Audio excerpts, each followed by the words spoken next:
Bismillahirrahmanirrahim. Toujours dans la partie diagnostic financier, on va enchaîner, d'accord, par une troisième vidéo qui va nous permettre, à travers un petit exercice corrigé, d'accord, de présenter l'état des soldes de gestion. À rappeler que cette modeste chaîne va nous permettre d'acquérir ou développer les compétences suivantes: comptabilité générale, gestion budgétaire, diagnostic financier et logiciel de gestion. Et comme je le dis, d'accord, les vidéos seront publiées progressivement. Alors pour cet petit exercice, si vous permettez, l'objectif c'est établir l'ESG et calculer la CAF à partir de l'EBE. D'accord? Parce qu'en fait, lorsqu'on dit établir l'ESG, ça veut dire établir le tableau de formation des résultats et la CAF à partir de résultats nets. En fait, pour simplifier un petit peu, si vous permettez le traitement, voilà, donc là, je vais mettre à votre disposition le CPC et le tableau des dotations et des reprises. D'accord? Alors, vous pouvez bien sûr traiter l'exercice, arrêter la vidéo, traiter l'exercice et voir la correction. Alors, donc, pour que vous puissiez suivre facilement la vidéo, j'ai mis voilà, les données et après les soldes qu'on va pouvoir calculer. D'accord? Alors, rappelez-vous que pour établir le tableau de formation des résultats, on aura besoin uniquement du CPC. D'accord? Alors, on va commencer. Donc, vente de marchandises, là, il n'en a pas. C'est une entreprise industrielle. Achat revendu, il n'en a pas. Alors, vente de biens et services, 1 550 000. La variation de stock de produits, elle est là, 53 000. Alors, il va prendre avec le signe, hein, là c'est signe positif. Si c'est négatif, on va prendre signe négatif. Immobilisation produite par l'entreprise pour elle-même, hein, 64 000. Et le total, 3 plus 4 plus 5, d'accord, voilà, donne la production de l'exercice. On passe au solde suivant, à savoir la consommation. Donc la consommation, c'est les achats consommés de matières et fournitures, 720 000. Elle est là. Juste, c'est des copies-coller, si vous permettez. Alors, autre charge externe, voilà, 403 000. Le total du 2, voilà, donne la consommation de l'exercice. Alors, la valeur ajoutée, c'est la marge brute, 0, plus la production, 1 867 000, moins la consommation d'exercice, 1 123 000. Ça donne 744 000. Maintenant, la valeur ajoutée va nous servir pour calculer le BE. Donc, valeur ajoutée plus subvention d'exploitation, on cherche le montant, moins les impôts et taxes, voilà, 82 000, moins les charges de personnel, nous donne, voilà, valeur ajoutée, plus subvention, moins impôts et taxes, moins charges de personnel, nous donne l'excédent brut d'exploitation, 459 200. J'enchaîne. Là, j'ai repris le CPC pour faciliter un petit peu le travail. Donc, on est arrivé à ce point-là, au niveau de l'EBE. La même logique, l'EBE est le point de départ pour calculer le résultat d'exploitation. Donc, l'EBE plus autres produits d'exploitation, alors moins autres charges d'exploitation, plus les reprises d'exploitation. Attention, attention, attention. Là, au niveau des reprises et au niveau de dotation, on fait pas c'est-à-dire on fait pas la différence entre les dotations stables et non stables. Là, il faut prendre en considération toutes les reprises et toutes les dotations. La différence se fait au niveau de la CAF. D'accord? Donc là, c'est du copier-coller, le montant total des reprises, le montant total des dotations. Voilà, donc EBE plus reprise, plus autres produits, moins autres charges, plus reprise est égal à 282 200.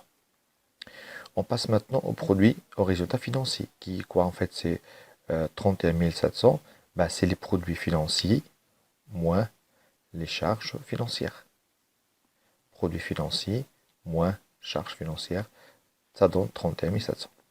Alors le résultat courant, comme vous le savez bien, c'est le résultat d'exploitation plus le résultat financier. Ça donne 321 900. Alors le résultat non courant, c'est pareil, c'est les produits non courants, 81 800, moins les charges non courantes, 50 420.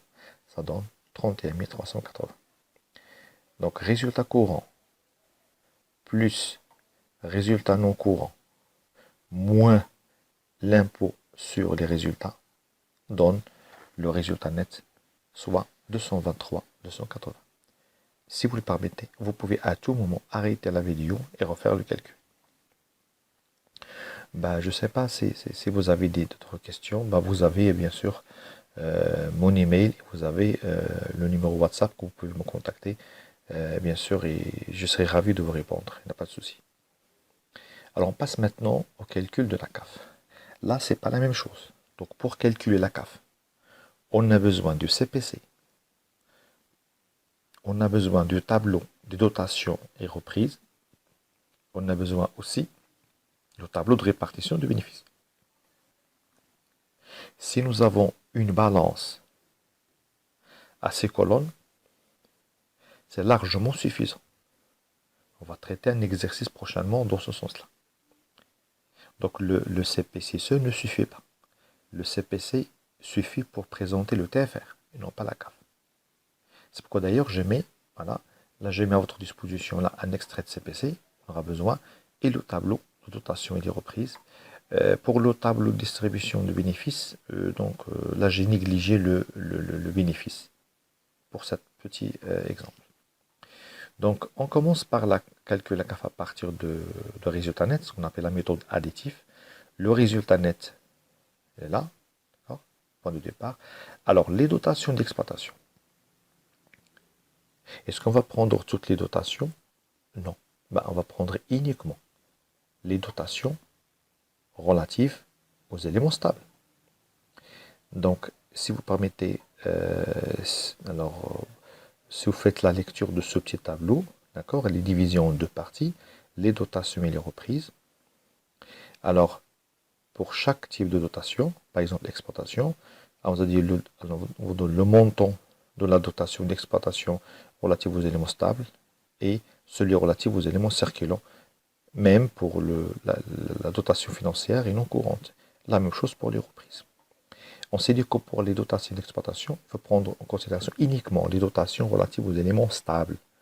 Et ça, là, voilà, le montant, voilà, c'est bien 181 000, 185 000. Alors pour les dotations financières, voilà, c'est bien, on ne prend en considération que les dotations financières relatives aux éléments stables. 1200. Dotation non courante, pareil. D'accord, 2400, qui est la dotation non courante relative aux éléments stables. La même chose pour les reprises. Donc, retrancher les reprises d'exploitation relatives aux éléments stables. Retrancher les reprises financières relatives aux éléments stables. D'accord? Oui, retrancher les reprises non courantes relatives aux éléments stables. Là, faire attention, parce que au niveau des reprises non courantes, il faut ajouter aussi les reprises sur subventions d'investissement. Voilà. Y compris les reprises sur subventions d'investissement. Alors, c'est 6 000 plus 400. Là, il faut faire attention.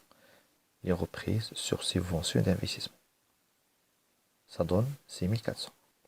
Moins le produit de, voilà, moins, d'accord, c'est, voilà, 6 000 et 400.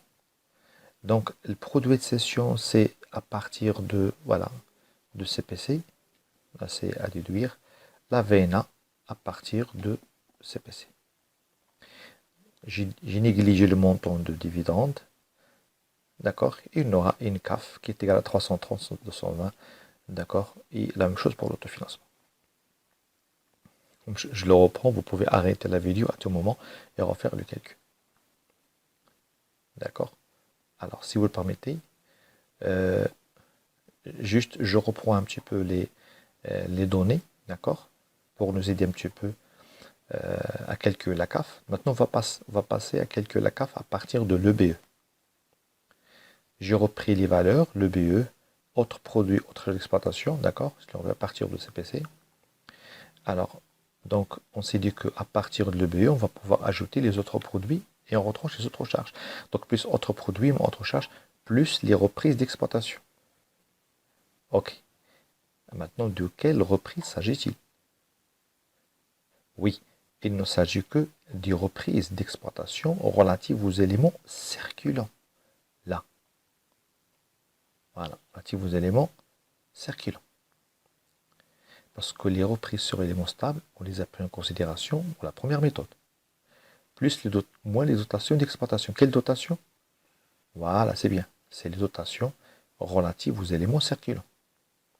Pour la première méthode, c'était la dotation sur éléments stables, là sur éléments circulants. D'accord. Alors, plus les produits financiers. On sait qu'on travaille par déduction.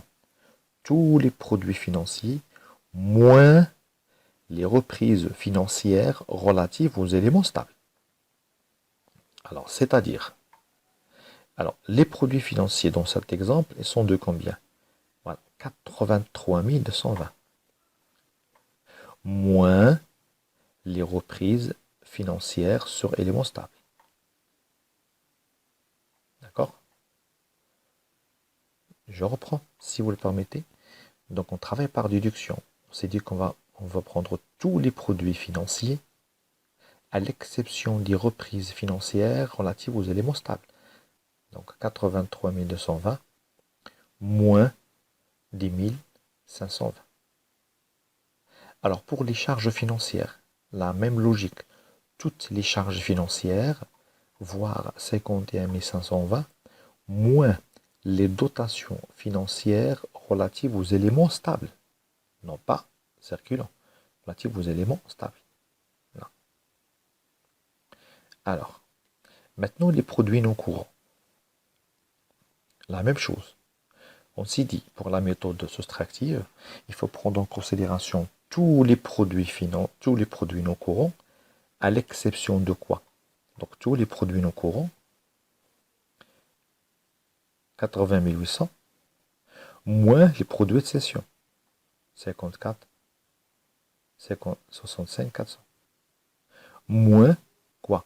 C'est bien, moins les reprises non courantes relatives aux éléments stables, 6000. Moins les reprises sur subventions d'investissement, 400. Donc, à mon sens, le principe est simple. Tous les produits non courants, moins le produit de cession, les reprises non courantes sur éléments stables et les reprises sur subventions d'investissement. 3 éléments à ne pas prendre en considération. Et ça donne alors 10 000. D'accord. Maintenant, les charges non courantes. La même logique si vous le permettez. Alors, il faut prendre toutes les charges non courantes à l'exception de deux choses. À l'exception de la VNA, moins VNA, et les dotations non courantes relatives aux éléments stables. Pardon, dotation 2400. Dotation non courante relative aux éléments stables. Voilà. Je reprends toutes les charges non courantes, sauf la VNA, sauf les dotations non courantes relatives aux éléments stables. L'impôt sur les résultats, c'est une information à déduire, et on aura en fait la même valeur que celle qu'on a trouvée à partir de résultats nets. Voilà, je souhaite que cette vidéo était très utile pour vous. Alors, la vidéo suivante sera aussi dédié à un autre exercice corrigé de l'état solde de gestion. Allez, bonne chance et à la prochaine, Inch'Allah.